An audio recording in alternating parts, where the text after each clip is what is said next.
Je vais prêcher rapidement pendant 15 minutes. J'ai reçu un message un peu douloureux, mais pour le salut des âmes et pour la délivrance des consciences, la délivrance des pensées, la délivrance des cœurs des enfants de Dieu. Alléluia. Bien. Matthieu chapitre 26, le verset 31 à 35. Toujours dans Matthieu 26, le verset 65 au verset 75. Je réponds. Matthieu chapitre 26, le verset 31 à 35. Toujours dans Matthieu 26, verset 65 à 75. Puis nous irons dans 2 Rois, chapitre 5, le verset 10 au verset 14. 2 Rois, chapitre 5, le verset 10 au verset 14. À la fin, 2 Chroniques, chapitre 20, le verset 20. Je reprends rapidement la lecture. Matthieu chapitre 26, le verset 31 au verset 35. Toujours dans le chapitre 26 de Matthieu, le verset 65 au verset 75. Puis, nous irons dans le livre de 2 Rois, chapitre 5, le verset 10 au verset 14. En conclusion, nous allons lire 2 Chroniques, chapitre 20, le verset 20. Rapidement, quelqu'un ouvre Matthieu 26, le verset 31 à 35. Quelqu'un se prépare rapidement, 65 à 75, et puis ainsi de suite. Bien, on lit au nom de Jésus. Matthieu 26, verset 31 à 35, il est écrit, je lis au nom de Jésus. Alors Jésus leur dit, je serai pour vous tous cette nuit une occasion de chute, car il est écrit, je frapperai le berger et les brebis du troupeau seront dispersées. Mais après que je serai ressuscité, je vous précéderai en Galilée. Pierre, prenant la parole, lui dit, quand tu seras pour tous une occasion de chute, tu ne le seras jamais pour moi. Jésus lui dit, je te le dis en vérité, cette nuit même, avant que le coq chante, tu me régneras 3 fois. 35, Pierre lui répondit, quand il me faudrait mourir avec toi, je ne te régnerai pas. Et tous les disciples dirent la même chose. Gloire à Dieu. Amen. Matthieu 26, verset 65 à 75. Est-ce que quelqu'un est là-bas? Verset 65 à 75. Oui. Je lis au nom de Jésus. Alors le souverain sacrificateur déchira ses vêtements, disant, il a blasphémé. Qu'avons-nous encore besoin de témoins? Voici, vous venez d'entendre son blasphème. Que vous en semble? Ils répondirent, il mérite la mort. Là-dessus, ils lui crachèrent au visage et lui donnèrent des coups de poing et des souffles en disant, Christ, prophétise, dis-nous qui t'a frappé. Cependant, Pierre était assis dehors dans la cour. Une servante s'approcha de lui et lui dit, toi aussi, tu étais avec Jésus le Galiléen.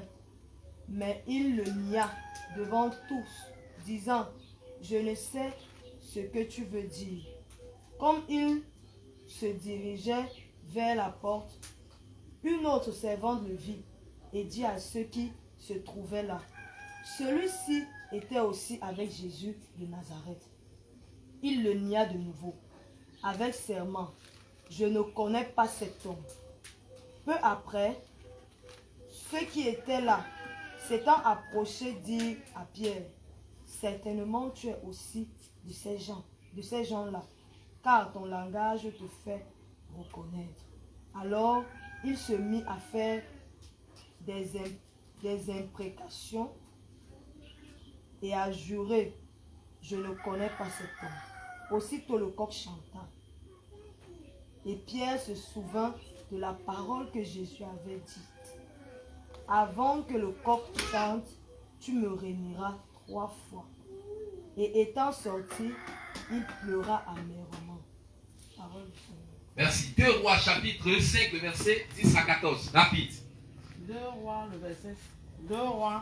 verset 5, de 10 à 14. Oui. Au nom de Jésus. Amen. Élisée lui fit dire par un messager, va et lave-toi 7 fois dans le Jourdain. Ta chair deviendra saine et tu seras pur. Naaman fut irrité et il s'en alla en disant, voici je me disais, il sortira vers moi, il se prosternera lui-même, il invoquera le nom de l'Éternel son Dieu, il agitera sa main sur la place et guérira le lépreux. Les fleuves de Damas, Labana et Papas ne valent-ils pas mieux que toutes les eaux d'Israël? Ne pourrais-je pas m'y laver et devenir pur? Et il s'en retournait et partait avec fureur. Mais ses serviteurs s'approchèrent pour lui parler. Et il dit, mon père, si le prophète t'eût demandé quelque chose de difficile, ne l'aurais-tu pas fait? Combien plus dois-tu faire ce qu'il t'a dit? Lave-toi et tu seras pur. Il descendit alors et se plongea 7 fois dans le Jourdain, selon la parole de l'homme de Dieu.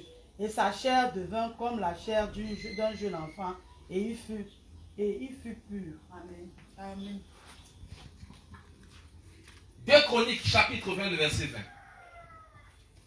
2 Chroniques, verset 20, le chapitre 2 Chroniques, chapitre 20, verset 20, il est écrit. Le lendemain, il se mit en marche le grand matin pour le désert de Tekoa. À leur départ, Josaphat se présenta et dit, écoutez-moi, Juda et habitants de Jérusalem. Confiez-vous en l'Éternel, votre Dieu, et vous serez affermis. Confiez-vous en ses prophètes, et vous réussirez. Amen. Parole du Seigneur. Acclame d'abord très fort pour Jésus.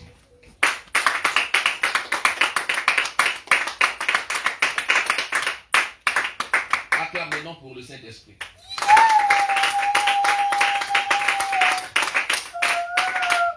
Maintenant, tu vas pousser des cris d'allégresse pour l'Éternel, notre Dieu, qui est assis sur le trône.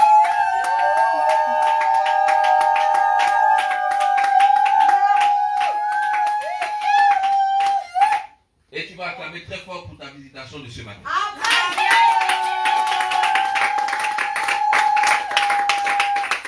Amen. Amen. Alléluia. Amen. Le message que je suis venu t'annoncer ce matin, il a été compliqué à avoir. C'est à la dernière seconde que le Seigneur m'a parlé à l'oreille pour ce message, et c'est pourquoi je me tiens ici pour prêcher pour le nom de mon Seigneur Jésus. Amen. Alléluia. Amen. Alors le message que je t'annonce est le suivant. Celui qui conteste la parole de son Père finira dans le malheur. C'est le message. Celui qui contestera, ou bien qui conteste la parole de son Père, ou alors du prophète, finira dans le malheur. Pour que les gens, les païens qui ne comprennent pas l'expression Père, tu peux dire le prophète, celui qui conteste la parole du prophète, finira dans le malheur. C'est le message que le Seigneur m'envoie de prêcher ce matin. Celui qui conteste la parole du prophète ou bien de son père finira dans le malheur.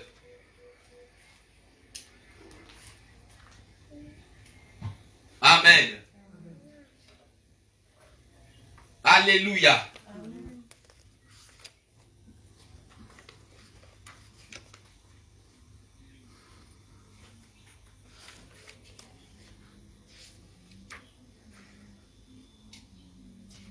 Yahweh,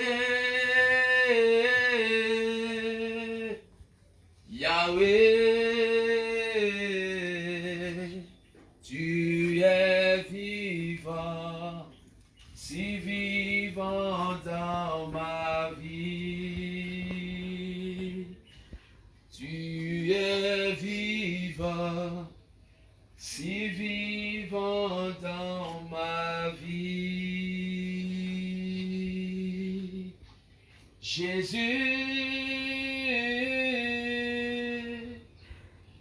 Mon Dieu, tu es glorieux, si glorieux dans ma vie.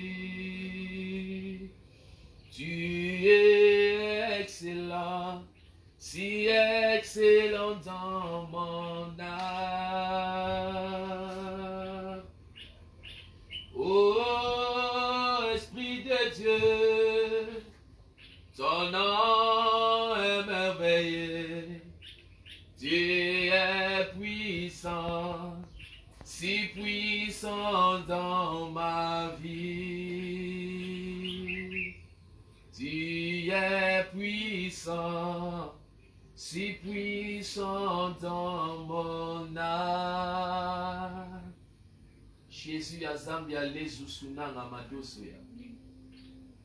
Zali olo sunanga miete leki uzutana makite. Elohim ananga ni ozunanga na silote. Baba la zusunanga ni ete lezaye etana musutala. Rada sale ko sondami atema. Baba la nunga na mani ele ozusunangi. Nambia lembo lozu zabalakasa. Balesi ya mange okolozunanga manungo. Zima emunga nangi nanga mesi. Sele oluka lega la manasa na mukuluta na mia. Baba la zoso sondalia kezedaya. Baba la zali azinu nganga manioto lutoka. Ilohi azizu zali ya gena mandi uzu sunanga nasi. Ilohi azamaneka azima na manungu nanga nasi. Ilohi ezelezi mbula zeo susu nanga nasi. Yeshua azezuza na mananga. Lio ulu nanganeo ulu kanga nasi manoko la dalia elesi nunganga na miyakela. Minika. Ilohi manami ya nezoka. Amen. Acclame pour Jésus.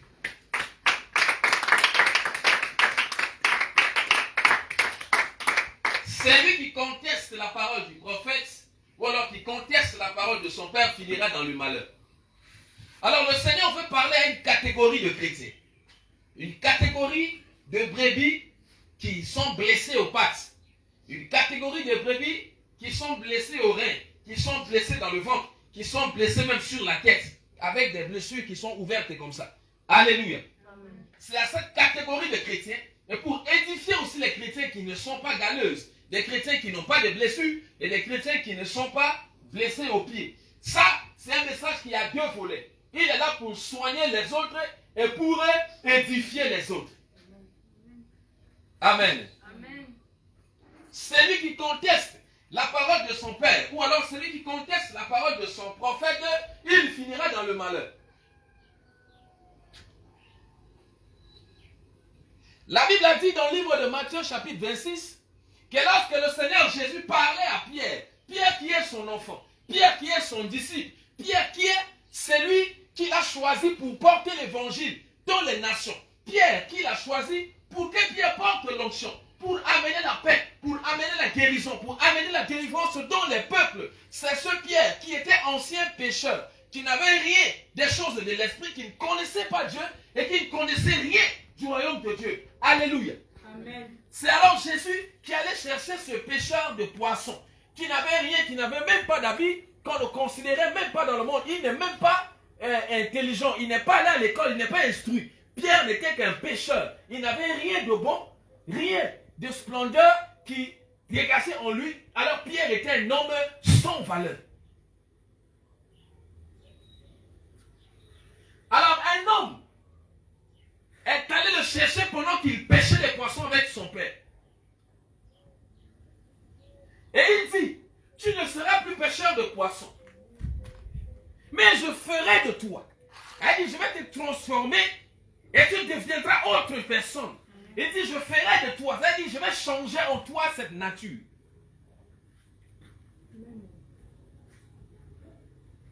En cette époque-là, un pêcheur de poissons ne valait rien.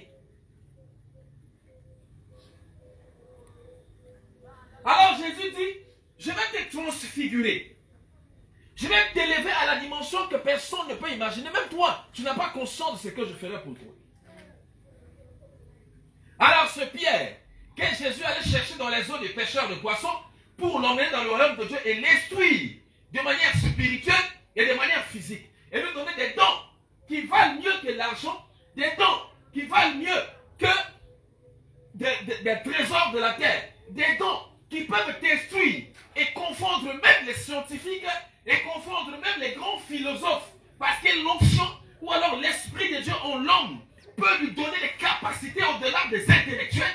Il peut donner des capacités à l'homme pour que l'homme opère dans les dimensions que même les plus grands docteurs ne peuvent pas opérer. Pendant que les docteurs peuvent opérer des gens, ils vont prendre des couteaux pour couper le corps des humains, pour commencer à chercher le mal. Mais Pierre, Jésus a dit, je ferai de toi un pécheur d'homme. Tu n'auras pas opéré les gens en déchirant les peaux, tu parleras et il sera guéri de sa maladie. Amen.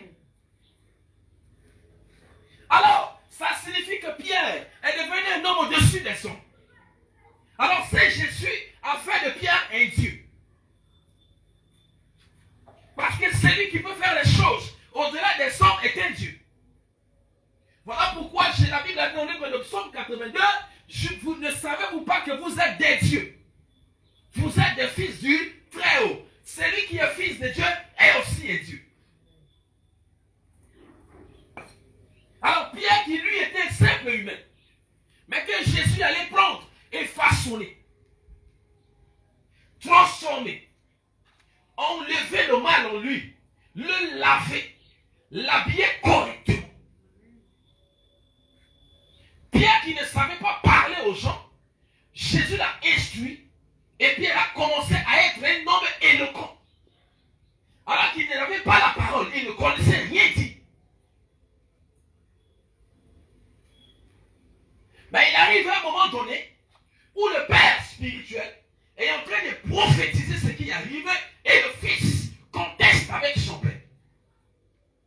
Lui qui ne sait rien des choses de Dieu, c'est celui qui est devant lui qui lui a donné l'intelligence qu'il a. Mais arrivé à un moment donné, il pense qu'il est égal à ce Père. Il oublie que c'est lui qui l'a transformé. Amen. Quand il avait manqué d'intelligence spirituelle, c'est ce Jésus qui le lui a donné.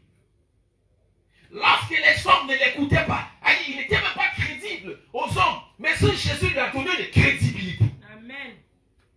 Quand il commence à parler, les gens écoutent. Avant, qui pouvait écouter Pierre parler? Qui? C'est son Jésus, c'est son Père qui lui a donné la valeur qu'il a aujourd'hui. Il arrive donc que le Père, qui a l'œil plus loin que le Fils, commence à prophétiser. Et le Père qui connaît les profondeurs de l'Esprit, car c'est lui l'Esprit. Et le Fils conteste avec son Père. Pourquoi?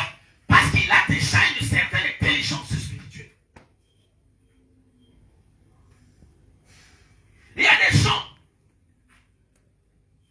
dans les églises qui sont à l'image de l'apôtre Pierre, de l'ancien Pierre, ou alors Simon.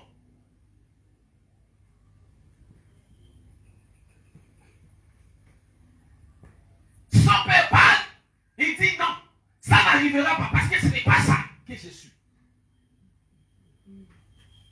Son père dit, telle chose arrivera. Et moi, ton père, je serai pour toi mon cœur. Il dit jamais. Ça n'arrivera jamais. Parce que moi, ce n'est pas comme ça je suis.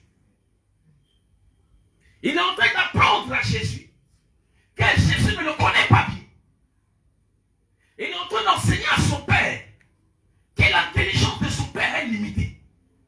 Il est en train de dire à son père, la prophétie que tu donnes à cette fois n'est pas juste. Souvent tu as prophétisé, on a vu arriver. Mais pour celle-ci, pardon, tu t'es trompé, tu n'as pas bien vu. Et afin de prouver donc que je suis le Père spirituel, Jésus parle et Jésus dit, avant que le corps ne chantera, tu m'auras régné par 3 fois.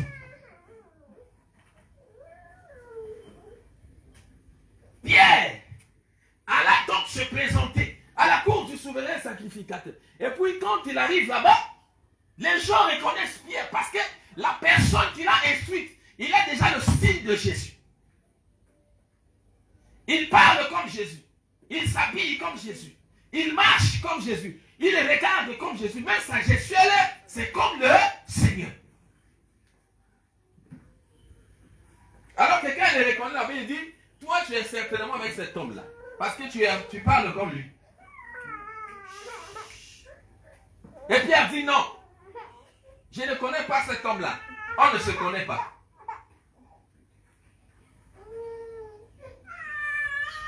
Alléluia. Calmez l'enfant et le distrait. Alors Pierre commence à régner le Seigneur, première fois. Il règne encore le Seigneur, deuxième fois. Il règne encore le Seigneur, troisième fois. Alors Pierre s'est souvenu de la prophétie. La Bible a dit Pierre s'est souvenu de ce qu'il lui avait annoncé le Seigneur. Et c'est en ce temps que certainement Pierre a compris que le Père spirituel, ce qu'il déclare s'accomplira certainement. Parce que lui, il a une longueur d'avance sur moi. Nous avons donc une catégorie de brebis galeuses dans les églises qui salissent le nom des prophètes, qui salissent le nom de Jésus, qui salissent le nom des apôtres parce qu'ils sont des contesteurs, des contestateurs des paroles des hommes de Dieu. Ils sont les premiers à faire des directs sur Facebook, à prendre des photos des pasteurs, à coller sur Facebook. Mais ils n'ont pas dit aux gens que si je n'ai pas reçu l'accomplissement de la prophétie de cet homme, c'est parce que quand il a prophétisé, je n'ai pas fait comme il a demandé que je fasse. La Bible a dit que Naaman arrive en Israël. Le prophète lui dit, va te jeter dans le Jourdain, tu seras guéri de ta lèpre. Et puis Naaman va dans le Jourdain, il a d'abord contesté. Le monde a le langage de la contestation des prophètes. Quand le prophète parle, les gens sont toujours prêts à contester. Si le prophète parle, les gens sont toujours prêts à répondre. Si le prophète annonce une parole, les gens sont toujours prêts à dire que non, ça n'arrivera pas. Dans les chrétiens, le Père spirituel parle, il parle. Il parle, il parle. Il parle, il parle. Alors que c'est toi le Père qui est allé le chercher dans la rue. C'est toi qui l'as guéri. C'est toi qui l'as délivré. C'est toi qui l'as lavé. C'est toi qui l'as supporté avec ses sales habitudes. C'est toi qui l'as transformé aujourd'hui. Le chrétien dit que le pasteur est un pasteur qui se trompe. Tu finiras dans le malheur. Amen.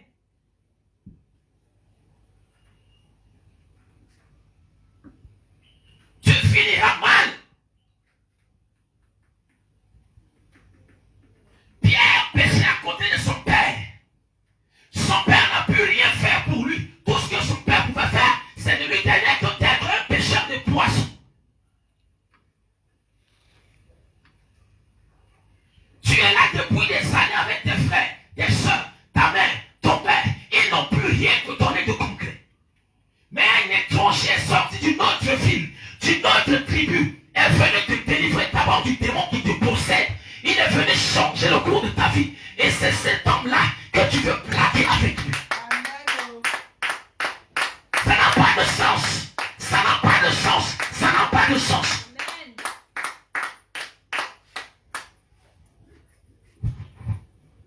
Ton père n'a pas 500 000 pour commencer. D'ailleurs, il n'a même pas 50 000 pour te faire le passeport. Mais non, sorti du lointain, il n'a pas d'argent lui, mais il porte ce qui façonne l'argent. Et il parle sur ta vie. Te voilà, tu te retrouves en train de voyager sans rien dépenser. Tu vas t'amuser avec un père spirituel comment?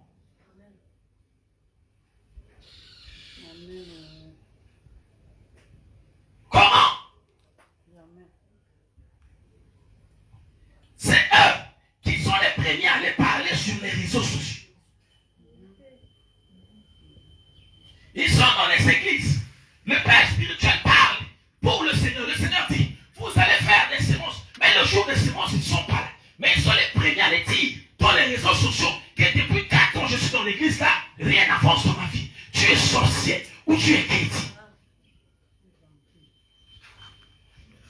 Pendant que les autres se font en violence,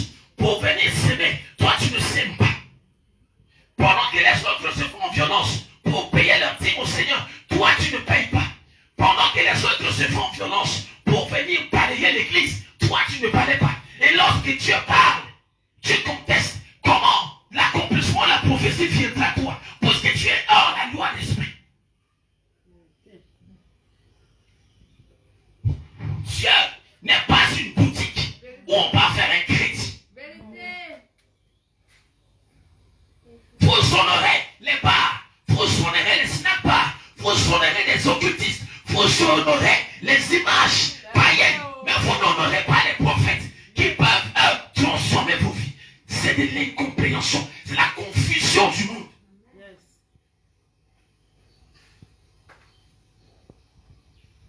Comment ça se fait?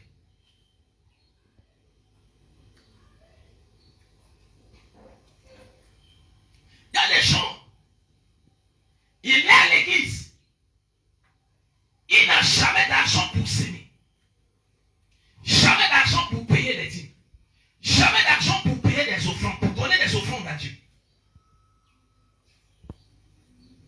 But, il est le numéro 1 en tête des listes, contestateur des prophéties.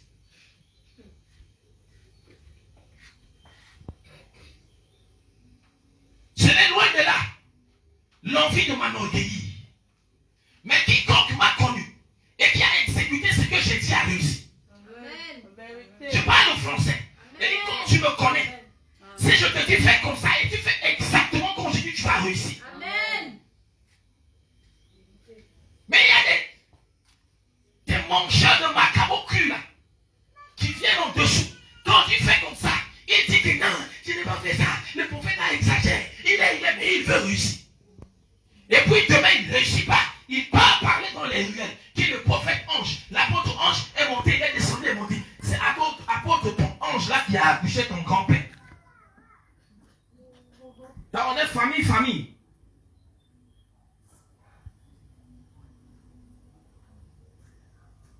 Ils sont dans l'église. On profite, Dieu parle. Mais Dieu vérifie sa fidélité, Dieu ne voit pas. Alors Dieu attend encore. Et le chrétien s'impatiente et il parle contre son père. Ce que vous faites, vous finirez dans le malheur. Parce que vous ne vérifiez pas vos vies. Vous ne vérifiez pas votre état avec Dieu. Mais vous vérifiez seulement la parole de Papa. Il sabote les pasteurs.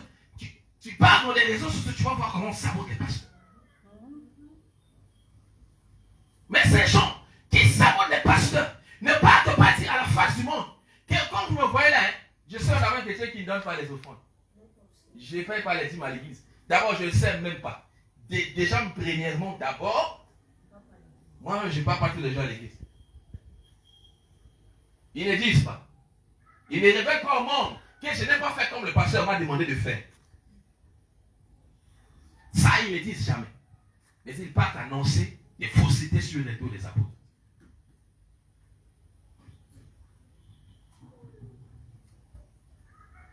Ça ne fait pas. Judas, qui est un disciple, qui était un disciple de Jésus. Jésus lui parlait tous les jours. Que ton cœur ne soit pas cupide. Quand on parle comme ça, les chrétiens du 21e siècle, ils vont dire, le Père veut seulement qu'on lui donne tout notre argent. C'est pourquoi il ne veut pas que nous on ait le cœur sur l'argent. Mais lui, il prend l'argent des chrétiens. Mais la finalité, Judas est mort pendu. Il n'avait pas écouté son père. S'il avait écouté le Seigneur, il ne serait pas pendu.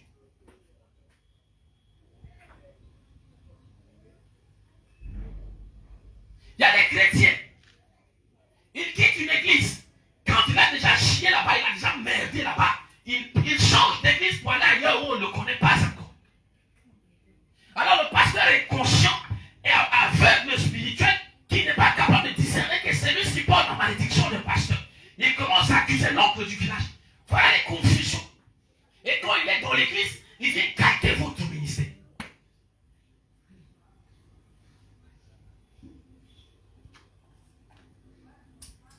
Le secret de la réussite, c'est tout que ton la main des pauvres.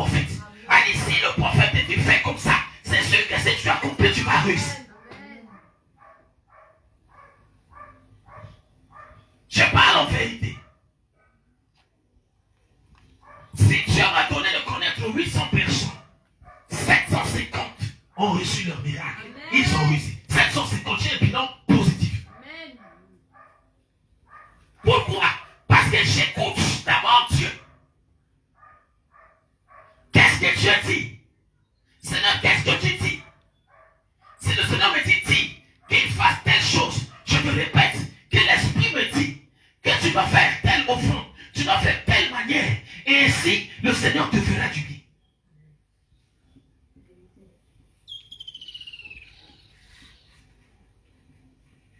Il y a des macabres dans les églises. Des chrétiens qui ont des pattes cassées comme ça. Mais ils veulent courir.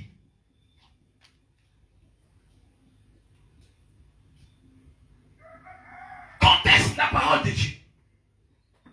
Ils veulent enseigner leur Père qui les a enseignés. Il y a des chrétiens dans les églises et des disciples qui ne connaissent rien des choses de Dieu. C'est toi qui l'as pris. Tu l'as fait asseoir à l'école de la sagesse divine. Tu lui as appris le royaume de Dieu. Et après, il pense qu'il peut t'apprendre des choses. Il ne connaissait pas le nom de Jésus. Maintenant, toi, tu le prends. Tu prends une petite partie de ton onction, tu déposes en lui. Et comme il peut déjà dire un malade soit guéri, le malade est guéri, il pense qu'il est au-dessus de son Père. Tu finiras mal.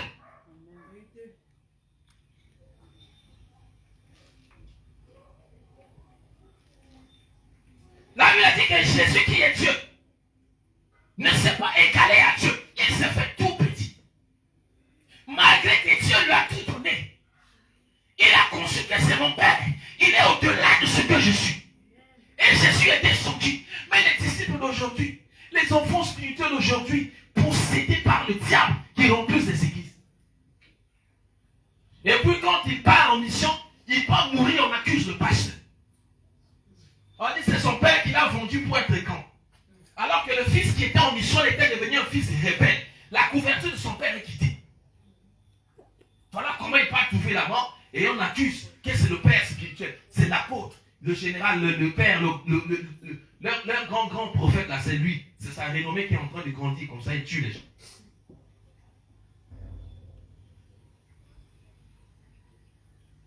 Change de camp.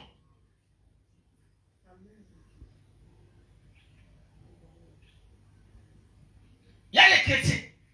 Si c'est pour son intérêt, allez, si c'est pour acheter une chaussure, un téléphone, il va trouver l'argent pour cotiser pour acheter le téléphone. Mais dès que papa dit à l'église qu'il faut venir s'aimer, il a la paresse de cotiser le même argent pour venir s'aimer. Pour son salut aussi. Et puis quand les autres avancent, il est le premier à froisser le front. Il faut un ange qui donne un coup de poing sérieux sur le front. Amen.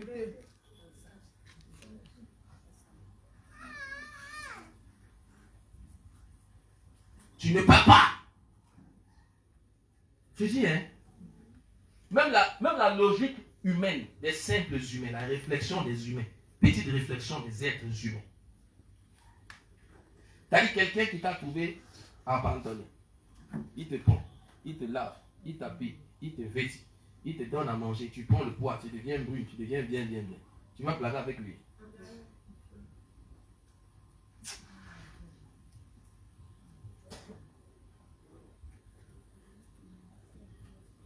Écoutez, hein, nous sommes restés avec nos familles.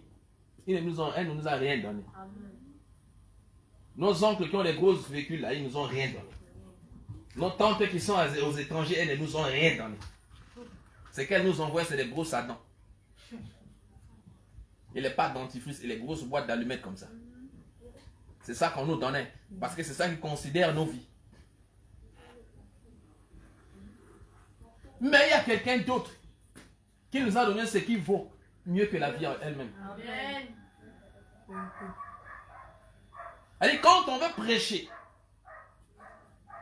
je vous le dis chaque jour, je ne suis pas venu vous prêcher de moi-même. Mais Dieu m'est apparu plusieurs fois. Je ne suis pas un apôtre imposteur, je suis vrai. Mon onction est vrai, mon onction est authentique.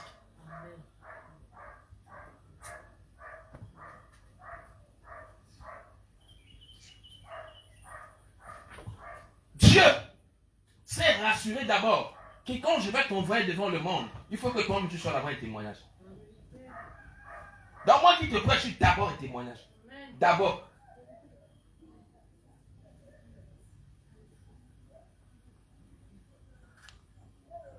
Ma famille physique est riche, bougrement riche.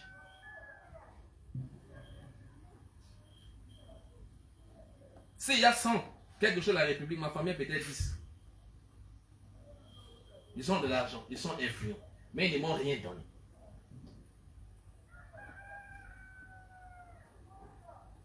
Mais aujourd'hui, que Christ m'a donné l'onction. Et cette onction-là qui me fait plier même les géants que eux, ils travaillent avec eux. Ils se questionnent. Comment ce petit a fait pour arriver ici? Mais Dieu s'est rassuré que moi-même je suis un témoignage d'abord. Si on compte les diplômés du Cameroun, s'il y a 1000, je ne suis pas 0,1. Mais si on compte les gens importants du monde, s'il y a 1000, je suis au moins 3e. Amen. Pourquoi? À cause de Jésus.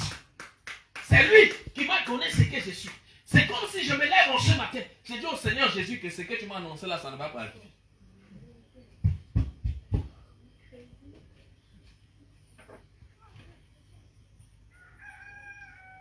Mais c'est terrible. Église, réveille-toi. Église, réveille-toi. Chrétiens là, réveillez-vous. Parce que vous sommeillez. Et vous êtes en train d'aller mourir gratuitement.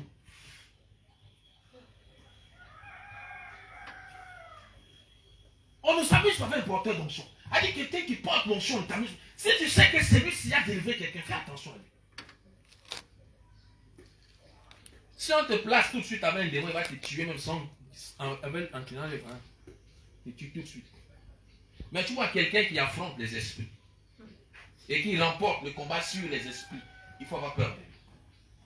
Allez, il est quelque chose qu'on ne connaît pas. Il vient de quelqu'un qu'on ne sait pas vraiment.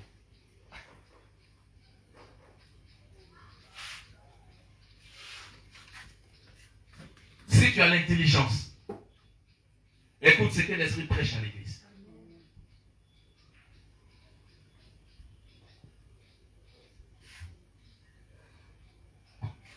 Tous ces fils qui sont révélés à leur père spirituel, à un moment donné, ils vont toujours croire qu'ils sont en train de grandir sans leur père.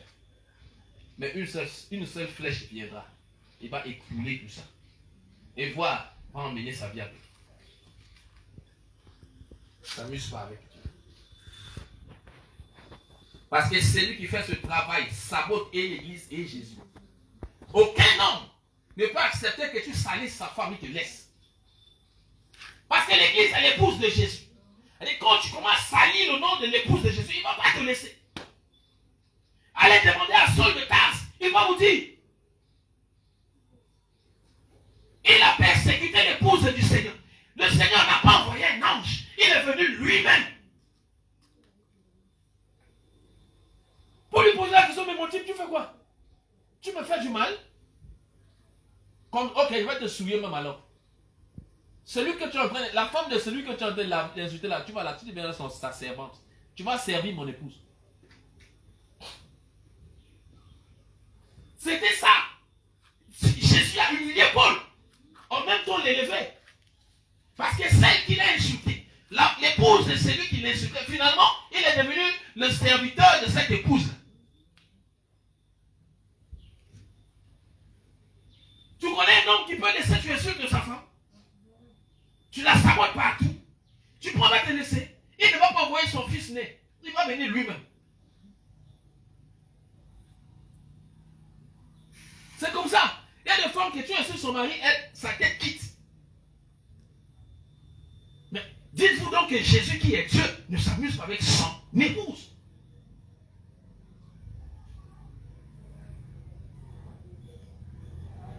Nous on a vu des gens mourir dans l'église. On a vu, on n'a pas entendu, on a vu. En plein que tu tombes, tu meurs. On ne s'amuse pas avec les choses de Dieu. On ne blague pas. Quand tu vois déjà un endroit où on a bâti un hôtel on évoque le nom de Jésus, méfie-toi quand tu vas là-bas, fais attention. Parce que dis-toi que la malédiction que tu vas aller chercher, ce n'est pas pour toi seul. Dieu ne règle pas ses problèmes un. Il mélange tout le monde. Et tu fais que Jésus te mélange. Il dit d'accord. Toi, tes enfants, tes petits-enfants, et arrière, on va voir ça. C'est comme ça lui règle ses problèmes. Donc, te voilà seul, qui est parti mettre toute une descendance, une lignée dans les problèmes. Il faut faire attention, parce que tes actes auront des conséquences irréparables. Alléluia. Amen. Si tu es intelligent, et si tu as l'entendement, comprends ce que l'Esprit révèle à l'Église. Acclame pour Jésus.